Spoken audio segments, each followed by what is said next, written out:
오늘 사건은 로마의 사법적 절차에 따라서 바울이 황제에게 상소할 자료들을 확인하는 청문회 같은 거였는데요. 그 자리에서 바울은 그 청문회 책임자들에게 내가 왜 고발을 당하고 있는지를 설명하면서 그 기회를 활용해 복음을 전합니다. 유대 지역 총독인 베스도와 대제사장 임명권을 가진 아그리빠 왕과 그 당시에 가장 핫한 스캔들의 주인공 베니게를 위시한 유력 인사들에게 이렇게 말하죠. 근데 바울이 이 자리에서 혼신의 힘을 다해서 증언한 복음을 듣고 그 유력 인사들의 반응이 어땠을까요? 오늘 말씀을 들은 총독과 왕과 그 내연녀는 바울의 전도를 받아들이지 않습니다. 오늘 말씀에서 바울이 사람들에게 말하는 내용은 바울의 회심이라고 부르는 성경에서 대단히 중요하게 여기는 주제입니다. 바울의 경우에는 이 회심 간증이 너무나도 중요하기 때문에 사도행전에서만 그의 회심 간증이 3번이나 반복이 됩니다. 바울이 예수님을 만난 이야기, 그 이야기 듣고 아무도 예수님을 믿지 않습니다. 여기서 제가 여러분에게 조금 더 큰 질문을 하나 드려볼게요. 여러분, 우리가 읽고 믿는 성경에는 실패의 이야기가 많을까요? 성공의 이야기가 많을까요? 성경에서 하나님이 우리 사람을 멋지고 예쁘게 창조하셨지만 사람은 하나님을 배신하고 하나님께 등을 돌립니다. 성경에서 하나님이 노아에게 방주를 짓게 하셔서 그의 가족들을 홍수에서 다 구원하시지만 그 구원받은 후에 노아는 술에 취해서 지구상에 남아있는 다음 세대라고는 자기 아들들 3명밖에 없는데 그중 하나에게 저주를 퍼붓습니다. 성경에서 하나님이 아브라함을 불러서 이스라엘 민족을 이루시고 가나안 땅에 나라를 세우게 하시는데 그 이스라엘은 고작 500년 만에 멸망해버립니다. 성경에서 하나님이 예수님을 메시아로 보내시지만 사람들은 예수님을 십자가에 못 박아서 죽여버립니다.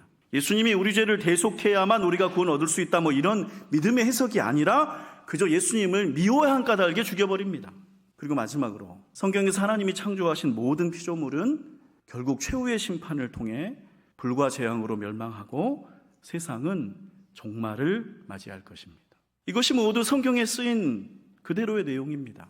따라서 우리는 쉽게 알 수 있죠. 성경은 실패의 이야기로 가득합니다. 실패하고 또 실패하다가 결국 망해버렸다, 이런 이야기죠. 왜 그럴까요? 성경이 사람들을 망하게 하는 걸까요? 성경이, 곧 우리가 믿는 기독교가 분명하게 보여주고 싶은 진실이 이것입니다. 사람은 실패한다는 사실이에요. 그 실패라는 거 이상하고 놀라운 일이 아니라 여기저기 흔하게 일어나는 거라고요. 그리고 그 실패로 인해 생겨나는 슬픔, 눈물, 상처, 분노, 후회가 우리 사람의 곁을 떠나지 않는다는 사실을 말해줍니다. 인생을 비관적으로 보려는 게 아니죠. 그렇게 된 게 반드시 그 사람의 잘못이다 지적하거나 탓하려는 것도 아닙니다. 다만 이런 일들이 우리의 현실임을 기록한 것뿐입니다. 실패라는 게 우리 힘으로 벗어나기 어려운 현실이라는 사실을 성경은 그냥 보여주는 거죠. 성경이 우리에게 보여주는 우리 삶의 진실입니다. 그리고 오늘 바울도 그렇습니다. 바울은 전도에 실패합니다. 그는 이 복음 증거를 준비할 때 진실하게 했고 지혜롭게 했고 진심을 다해서 했어요. 그는 잘 전했는데 아무도 듣지 않아요. 잘못해서 실패하는 게 아닙니다. 잘해도 잘 되지 않는 현실은 오늘 바울에게도 마찬가지였던 거죠. 근데 성경은 이런 실패들 뒤에 또 하나의 이야기를 들려줍니다. 어떤 이야기들인가 하면 에덴 동산을 쫓겨나는 아담과 하와에게 손수 가죽옷을 지어 입히시는 하나님입니다. 이집트에서 노예 생활로 힘겨워하는 이스라엘을 거기에서 탈출시켜서 자유를 주시는 하나님입니다. 나라가 망해버린 지가 2500년이라는 길고 긴 세월이 지나는 동안에 그 유대인 민족을 한 번도 끊어지지 않게 하시는 하나님입니다. 사람들이 십자가에서 죽여버린 예수님을 사흘 만에 다시 살리신 하나님입니다. 온 세상이 불과 재앙으로 종말을 당할 때 새 하늘과 새 땅을 주셔서 거기서 우리를 영원히 살게 하시는 하나님입니다. 이게 성경이 말하는 또 하나의 이야기입니다. 그래서 성경은 2가지 이야기를 우리에게 들려주죠. 사람이 실패한다는 이야기, 그리고 하나님이 사람들을 다시 일으키신다는 이야기요. 오늘 말씀에서 바울도 이렇게 말합니다. 그가 전한 복음에서 가장 중심이라고 할 만한 우리 18절 말씀, 함께 읽습니다. 그 눈을 뜨게 하여 어둠에서 빛으로, 사탄의 권세에서 하나님께로 돌아오게 하고, 죄 사함과 나를 믿어 거룩하게 된 무리 가운데서 기업을 얻게 하리라 하더이다. 이 구절은 바울이 회심했을 때, 그가 부활하신 예수님을 만났을 때 예수님에게서 직접 들은 말씀입니다. 사람이 하나님을 만날 때 무슨 일이 생기는가에 대한 얘기입니다. 어둠에서 빛으로, 이것을 경험하는 겁니다. 아무리 노력하고 잘해도 잘 되기 어려운 인생, 내 잘못이든 그게 아니든 결국 넘어지고 마는 인생, 내가 만들지 않은 짐을 져야만 하는 인생, 그 인생의 힘겨움을 성경은 어둠이라고 부릅니다. 그리고 하나님은 우리 사람의 어둠에 빛을 비추십니다. 여러분, 18절 사실 오래된 말씀이에요. 바울에게 이 말을 하시기 전에 이미 오래전에 하셨던 말씀입니다. 이사야서 42장 6절과 7절에서 이렇게 말씀하셨었죠.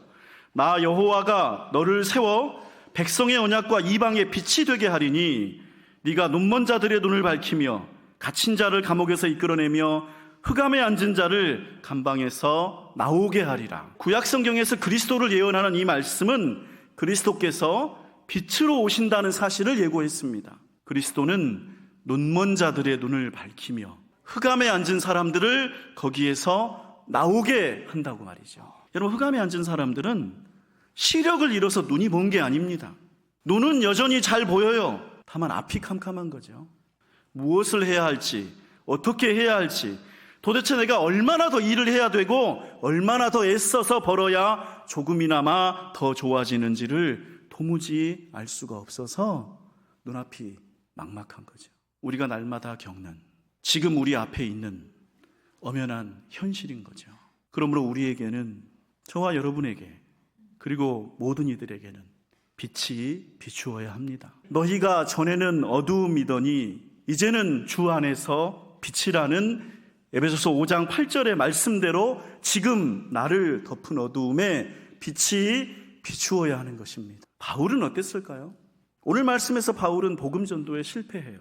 근데 사실은 바울이 오늘만 실패한 게 아닙니다. 오늘도 바울이 준비한 회심의 간증을 들었는데 그걸 듣고 아무도 예수님을 믿지 않았는데요. 근데 사실은 지난 2년이 넘도록 바울은 단 한 명도 전도하지 못했습니다. 애쓴 일들이 제대로 된 게 하나도 없는 겁니다. 그런데 여러분, 바울을 보세요. 그는 슬퍼하거나 좌절하거나 분노하거나 포기하지 않습니다. 이상하죠? 실패했는데, 한 번 실패한 게 아니라 계속 실패하고 있는데 그는 평안해요.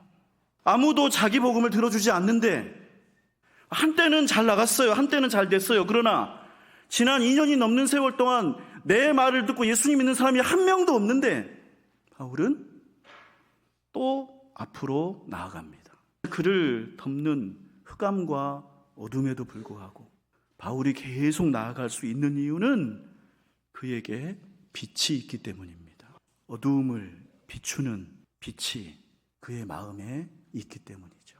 그러므로 존귀한 성도 여러분, 삶을 둘러싼 어둠 때문에 앞이 막막한 여러분, 예수님이 여러분의 빛이심을 믿으시기를 축복합니다. 예수님은 우리에게 빛을 비추십니다. 어두움을 물리치십니다. 그것이 예수님이 우리를 위해 하시는 일이자 구원입니다. 예수님이 이 땅에 오신 것은, 예수님이 우리를 찾아오신 것은, 예수님이 우리를 구원하고 우리를 만난 이유는 우리의 흑암에 빛을 비추시기 위함입니다. 날마다 낮이 지나면 밤이 찾아와서 어둠이 하루를 덮듯이 우리에게도 그 어둠이라는 것 평생 동안 우리 곁을 쉽게 떠나지 않습니다.